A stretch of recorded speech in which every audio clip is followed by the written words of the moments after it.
Even though Trump was passed over for the Nobel Peace Prize a few days ago, he's not slowing down making peace deals left and right. This time, he flew to the Middle East where they signed a ceasefire agreement between Israel and Hamas. And to be fair, hostages were released, the guns have gone quiet for now, and Israel has begun pulling some troops out. All good things, and there's no doubt about that. But is the war really over like Trump says? You already know the answer though, don't you? And yeah, you're right, because this peace agreement has a few things in it that makes it, let's just say, pretty shaky in the long run. Today, we'll break down what's actually going on without any bias or emotion, and here's the plan. I'm gonna ask AI to break down how this peace deal is supposed to work step by step. Then we'll see if ChatGPT really thinks the war in Gaza is over. And at the end, I'll ask if Trump actually deserves credit for all of it, and whether this really counts as another war that he ended. But before we get into that, make sure that you're subscribed if you haven't already, share this video on your socials, and hit the like button whenever you want. YouTube really loves that stuff, so doing any of it also helps this video to reach more people. So thanks a lot, and now let's get into it. You ever wonder how much of your personal info is floating around online? There are actual companies called data brokers that collect and sell your data every single day. Your name, your address, your phone number, where you work, even stuff about your family. I looked myself up once, and it's honestly creepy how much of it's out there. That's why I started using Aura, today's sponsor. Aura protects your privacy by finding data brokers selling your info and automatically removing it and keeping it off. You don't have to fill out forms or chase anyone down. Aura does the hard part for you. And it's not just that. Aura gives you real-time fraud alerts for your credit and banking, 24/7 monitoring to keep your identity secure, antivirus, password manager, a secure VPN, and even US-based support that's always on standby. And if anything ever happens, you're covered with $5 million in identity theft insurance. There are other services like this, sure, but none that pack in all those features for the same price. So, if you want to stop data brokers from selling your info, go to aura.com/IAskAI to try Aura free for 14 days. That's enough time for Aura to start scrubbing your personal info off those data broker sites without you lifting a finger. Again, that's aura.com/IAskAI. The link's both in the description and the pinned comment. Big thanks to Aura for supporting the channel, and now, let's get to the video.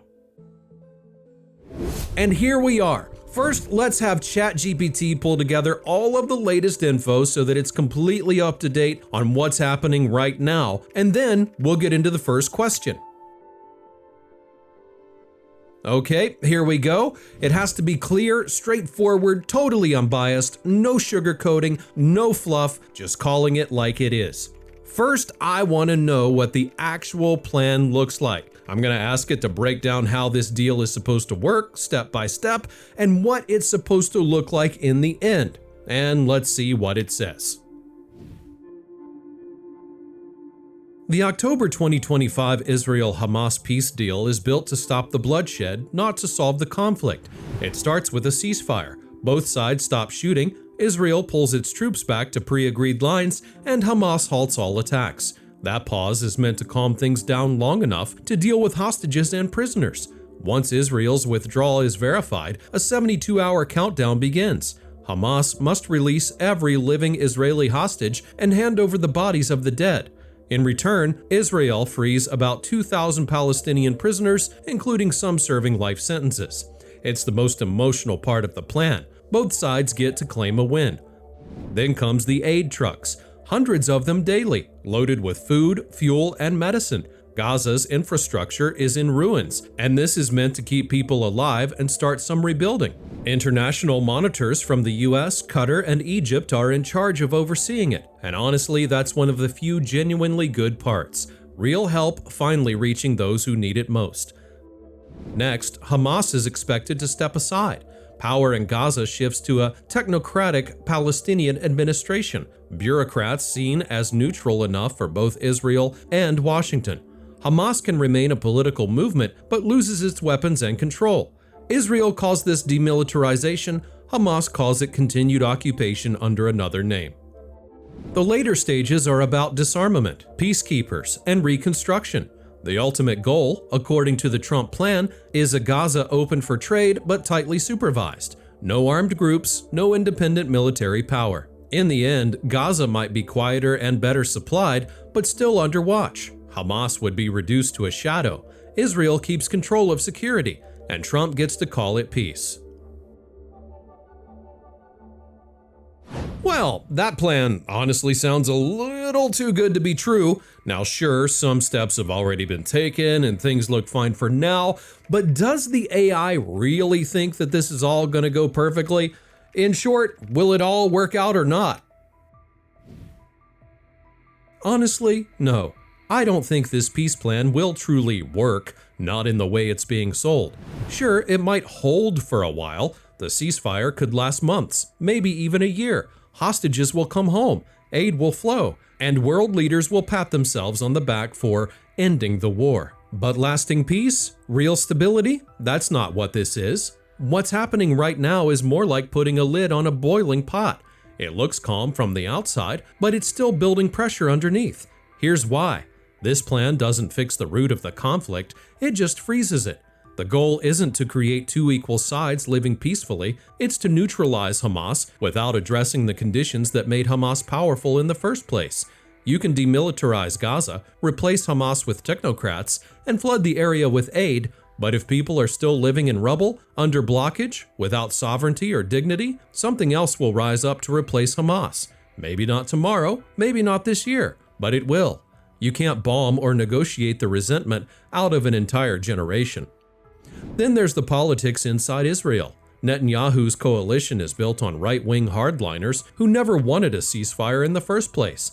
They think this deal lets Hamas live another day, and once they sense weakness, they'll push for renewed military operations. Even if Netanyahu wants to keep the deal going, and I think he does for now, he's walking a political tightrope. The moment hostages are home and the cameras are off, pressure will mount to go back in and finish the job. And Hamas isn't really agreeing to die quietly either. They signed on to the first phase, the ceasefire and exchanges, but they're already rejecting the key parts about disarmament and political exclusion. They'll play along while the world's watching, then rebuild underground networks, stash weapons, and wait for the next opening. They've done it before, and nothing in this plan stops them from doing it again. The so-called technocratic administration for Gaza is another illusion. Who are these people supposed to be? Palestinians trusted by Israel and the US? That's already a contradiction. No one with real legitimacy among Gazans will want that role, because they'll instantly be branded as collaborators. So what you'll get is a weak, foreign-backed government that doesn't have the authority to control the streets. That's how power vacuums form. So yeah, the steps right now might look promising. The guns are quiet, hostages are being traded, aid trucks are rolling, but it's all short-term. This deal isn't peace, it's a reset button. It pauses the bloodshed long enough for everyone to regroup politically and militarily. The sad truth is that Gaza's future is still being decided by everyone except the people who live there. And when you build peace that way, top-down, under pressure, without trust, it never lasts. This one won't either.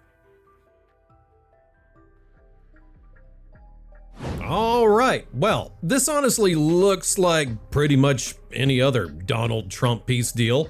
Anyway, I've got one last question, kind of a rhetorical one really, but it's always fun to see what the AI has to say about Trump. So yeah, the question is, would ChatGPT count this as another war that Donald Trump ended or not? But before we get to that final question, if you've been watching up to this point, go ahead and give this video a like. And if you haven't subscribed yet, now is the perfect time. That tells YouTube that you're actually enjoying this channel, and it helps to push the video out to more people. That's just how the algorithm works, and it really helps me to keep on making new videos each and every week. You've still got a few seconds, so go and do one of those things right now before I get to the final question. Alright, last one.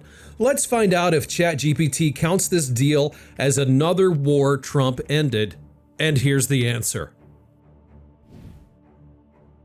I'd say calling this Trump ending a war is a stretch, and honestly, it's classic Trump branding.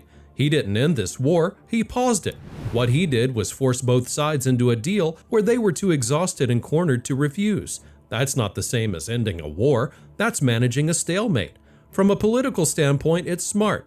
He gets to stand at a podium and say, "Under my leadership, the fighting stopped, hostages are home, and peace is restored." It sounds great on TV, but anyone who's watched these conflicts for more than a week knows this isn't peace. It's a temporary ceasefire wrapped in PR. The root problems? Occupation, displacement, revenge, power. They're all still there. Nothing fundamental has changed. Trump's strategy here is transactional, not diplomatic.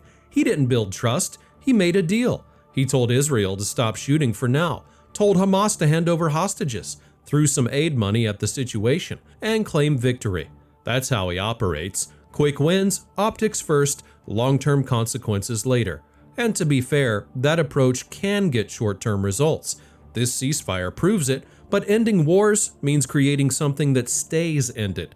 And this will unravel the second one side feels cheated or provoked. The truth is, Trump's peace claim is half true. Yes, under his pressure, guns went quiet. That's an achievement, no doubt, but it's like bragging you stopped a fire while the embers are still glowing under the ash. The moment the wind changes, another strike, another provocation, another political shift in Israel or Gaza, it'll ignite again. It's also worth remembering Trump's bigger political goal. He wants to look like a deal maker again, the guy who tamed chaos that Biden couldn't. This is his foreign policy showpiece, but the pattern's always the same. He announces a bold success, milks it for headlines, and moves on. The actual stability afterward, that's someone else's problem. So, did Trump end the Israel-Hamas war? No, he froze it long enough to say he did. He gave both sides a break, not a solution. But politically, especially for his base, it doesn't matter. They'll see the hostages coming home and no bombs falling and say he did it again. And maybe that's all Trump ever needed. Not peace in the Middle East, just the image of peace, with his name stamped all over it. And that's pretty much it. Let me know in the comments if today's answers match what you think. And don't forget to leave a like, subscribe to the channel if you haven't already, and hit the thanks button below to support the channel directly. After that, go and check out this video that you probably missed, where AI gives its take on the ICE raids, specifically the recent one in Chicago. And by the end of that episode, ChatGPT wrote a personal message to Donald Trump, telling him exactly what it thinks about what he's doing. And trust me, it was brutal. Thanks for watching, click on that video, and I'll be waiting for you there.